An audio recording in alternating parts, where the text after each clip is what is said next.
Құрметті студенттер, бүгін сіздерге тіс шегі және тістің қатты тіндерінің тіс шегілік емес зақымдары пәні бойынша дәрісті оқуға рұқсат етіңіздер. Дәріс тақырыбы тістің қатты тіндерінің патологиясы бар науқасты тексеру әдістері.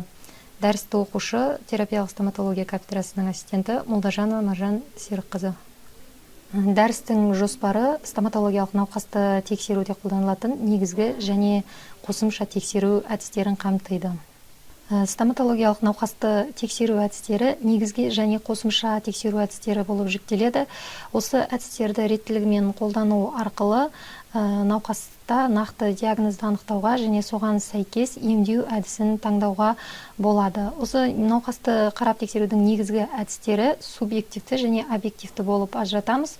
Субъективті әдістер ол сұрастыру және анамнез жинауды қамтиды, ал объективті әдістерде сыртқы қарау, ауыз қуысының кіреберісін қарау, ауыз қуысын қарау және тістерді қарап тексеру әдістері қамтылады. Жаңағы науқастарды сұрастыру кезінде бұл кезде науқастардан ең алдымен стоматологиялық көмекке жүгіну кезіндегі шағымдары сұралып анықталады. Яғни негізгі шағымдар бұл жерде науқаста ауырсыну симптомына шағымданатындықтан сол ауырсыну сезімдерінің жаңағы қарқындылығы пайда болған уақыты және қаншалықты ұзақ мазалағандығы анықталады. Ары қарай науқастан анамнез жинау жүргізіледі, яғни ол науқастың жалпы өміріне қатысты анамнез жинау, яғни жалпы кәсіби зияндылықтары бар жоқтығы анықталады, соматикалық басқа да қосалқы сырқаттарының бар жоғы анықталады. Сонымен қатар аллергиялық анамнезіне сұрастыру жүргізіледі. Одан бөлек нақты диагноз анамнезі жүргізіледі, жинақтау. Бұл кезде бастапқы шағымдарына сәйкес қойылып отырған диагнозға қатысты сұрақтар қойылады. Яғни науқасты мазалаған симптомдар қашаннан бері мазалады, бұрын мазалаған ба, қазіргі мазалап отырған тістегі ауырсыну бірінші рет па, әлде қайталама ма, тіс бұрын емделген ба, емделмегендігі сұрастырылып анықталады. Сыртқы қарауды жүргізу арқылы науқастың бет әлпетінің симметриялығы анықталады, тері жабындысында өзгерістің бар жоқтығын анықтаймыз, және де пальпация әдісін қолдану арқылы жақ асты, иек асты, самай және мойын лимфа түйіндерін пальпациялап өзгерістердің қабыну белгілерінің бар жоқтығы анықталады. Ауыз қуысы кіреберісін қарауды жүргізу кезінде осы ауыз қуысы кіреберісін құрайтын анатомиялық құрылымдар тексеріледі. Яғни бұл жерде еріннің қызыл жиегі, ауыз бұрыштары, және өтпелі қатпар, тістердің вестибулярлық беткейлері, қызыл иек және сілекей бездерінің шығу түтіктері тексеріледі. Меншікті ауыз қуысын, тіл, ауыз қуысының түбі, қатты таңдай, жұмсақ таңдай және тістердің оральдық және таңдайлық беткейлері құрайтындықтан осы анатомиялық құрылымдарға назар аударылады. Яғни тілдің ылғалдылығы, тіл беткейіндегі бүртіктерінің патологиялық өзгерістерінің болмауы, тіл беткейінде қақпен жабылу-жабылмауы анықталады. Ауыз қуысының түбінде осы аймақтың ылғалдылығына, патологиялық түзілістердің бар жоқтығына назар аударылады. Науқастың ауыз қуысы гигиенасының деңгейінің қаншалықты жақсы екендігін тістерді қарау арқылы анықтауға болады. Яғни тістерді қарау кезінде мән береміз тістердің түсіне, тістердің пішініне және олардың тіс қатарында орналасуында ауытқудың бар жоқтығына мән беріледі. Егер науқаста белгілі бір тістегі ауырсыну сезімдеріне шағымы болса, осы тісті тексеру кезінде стоматологиялық құралдары қолдану арқылы сүңгілеу, перкуссия әдістерін жүргізуге болады. Сүңгілеу әдісінде стоматологиялық сүңгі қолданылады. Ол арқылы тіс шегі қуысының қуысының тереңдігін, тіс шегі қуысының тіс қуысымен байланысы бар жоқтығын, тіс шегі қуысы мен тіс қуысы арасында байланыс бар болса, ауырсыну, ұлпаның қанағыштығы бар жоқтығын анықтауға болады.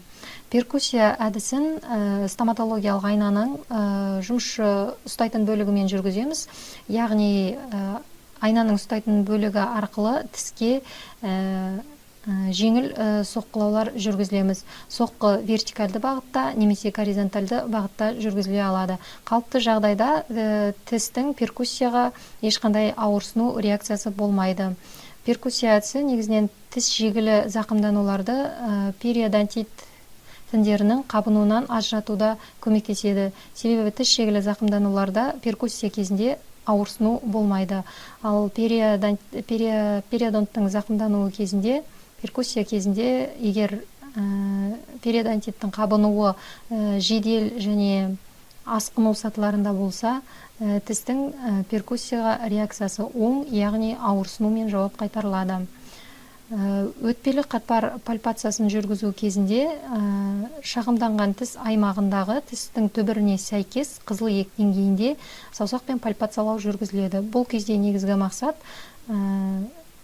қызыл иекте өтпелі қатпарда ісінудің, ауырсынудың бар жоқтығын анықтау. Науқасты тексерудің негізгі әдістерін қолдану арқылы біз тек болжамды диагнозды қоя аламыз. Яғни әлі де диагноз нақтыланбаған, әлі де емдеу әдісін нақты анықтай алмаймыз. Сондықтан міндетті түрде қосымша әдістер қолданылып, болжамды диагнозды, осы диагнозға ұқсас симптомдары бар басқа диагноздармен салыстырылу жүргізіледі. Яғни терапиялық стоматологияда қолданылатын қосымша әдістер ретінде термодиагностика әдісін, тістерді және жақ бет аймағы сүйектерін рентгендік зерттеу әдісін, электроодонтодиагностика әдісін, трансиллюминациондық әдісті және люминесценттік диагностика әдісін атап өтуге болады. Термодиагностика әдісі арқылы тістің қатты тіндерінің немесе тіс ұлпасының немесе тіс периодонтының температуралық тітіркендіргішке жауап реакциясын анықтау жүргізіледі. Яғни қалыпты жағдайда сау тіс температуралық тітіркендіргіштерге ауырсыну реакциясын қайтармайды. Тіс шегілі зақымданулар кезінде тіс шегілі зақымдардың тереңдігіне байланысты науқаста ыстық және суық температуралық тітіркендіргіштерден қысқа мерзімді ауырсыну туындайды. Тітіркендіргіштерді алғаннан кейін бұл ауырсыну сезімі бірден басылады. Ал егерде тіс ұлпасының қабынуы орын алған болса, ыстық немесе суық тітіркендіргішпен қолданып диагностика жүргізген кезде тіс ұлпасының жауабы 10-15 секундқа созылатын ауырсыну түрінде көрініс береді. Және осы тітіркендіргішті алып тастағанның өзінде де бірнеше секунд ауырсыну мазалайды. Ал егер тіс ұлпасының некрозы немесе периодонтит диагнозы бойынша болатын болса, тістің жағдайы, онда тістің температуралық тітіркендіргіштерге ешқандай реакциясы болмайды. Тіс шегілі зақымдануларды тіс шегілі емес зақымданулардан ажыратуда бірден бір қажет қосымша әдіс бұл метилен көгі ерітіндісімен бояу. Яғни бұл әдістің тиімділігі бастапқы тіс шегіні, яғни дақ сатысындағы тіс шегіні тіс шегілі емес зақымданулардан ажыратуда ыңғайлы.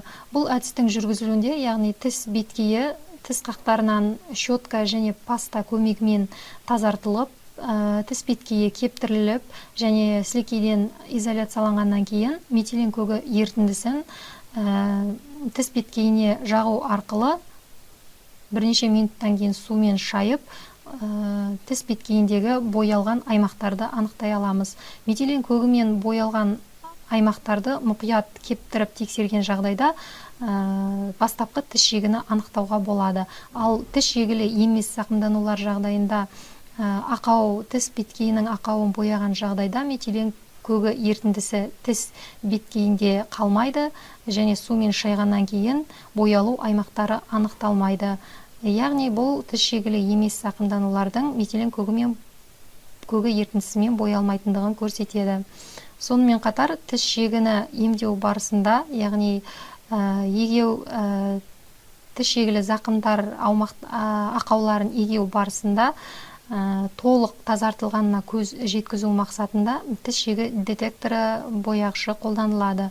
Яғни бір қабат егеуді жүргізгеннен кейін осы тіс шегі детекторымен бояп әлі де тазартылмаған, жұмсарған эмаль немесе дентин аймақтарын анықтауға болады.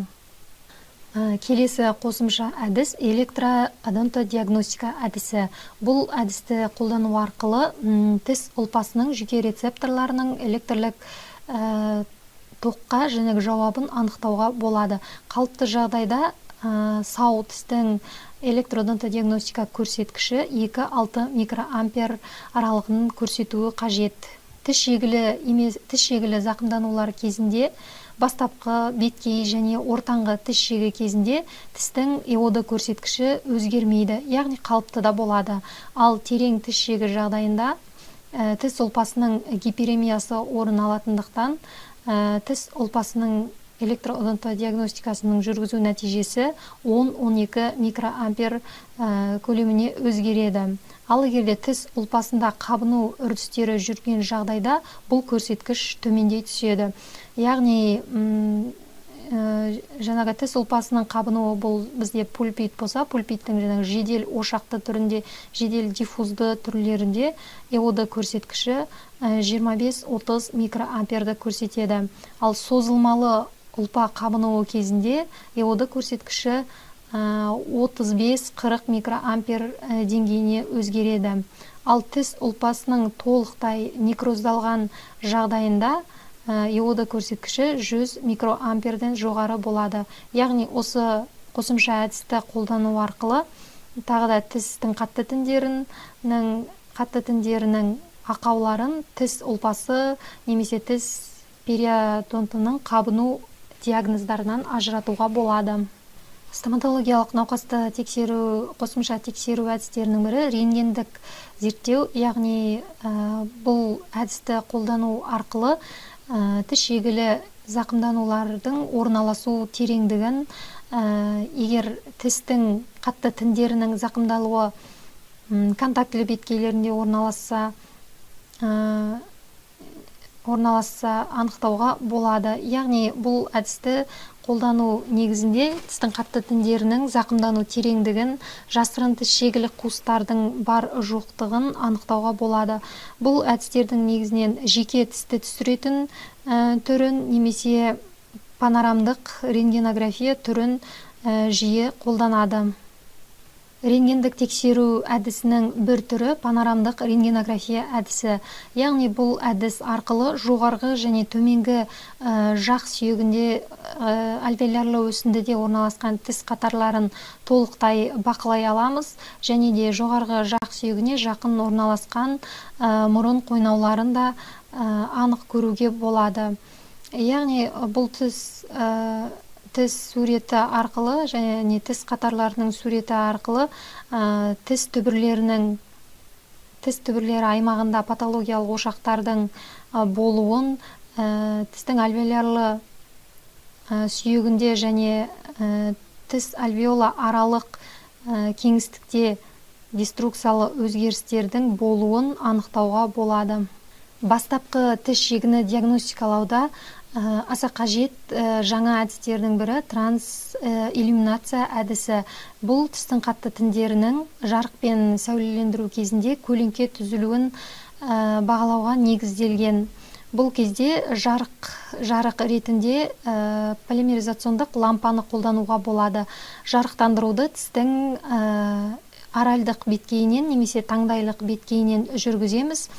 Осы жарықтандырудың әсерінен тістің кіреберістік беткейінде күңгірттену ошақтарын анықтауға болады. Бұл күңгірттену ошақтары анықталады, егер тіс шегілік зақымдану ақаулары орын алған болса. люминесценттік диагностика әдісі де транслюминация әдісі тәрізді осы сәулелену қолданылатын әдістердің бірі. Бұл жерде қолданылатын сәуле түрі ультракүлгін сәуле. Бұл әдістің көмегімен де бастапқы тіс шегіні диагностикалауға үлкен мүмкіндік бар. Яғни бұл жерде тістің қатты тіндерінің люминесценция эффектісі негізінде жаңағы тіс шегілі зақымдану ошақтарын жарықтандырып, көлеңке түзілу аймақтарында тіс шегі ақаулары бар болған жағдайда анықтауға болады. Стоматологияда қолданылатын функционалдық тексеру әдістері ретінде биомикроскопия, шайнау сынамасы, полярография, реводонтография, фотоплетизмография әдістерін атауға болады. Бұл әдістерді тіс шегілі емес зақымданулар кезінде негізінен қолданылмайды, алайда пародонт тіндерінің қабынуы кезінде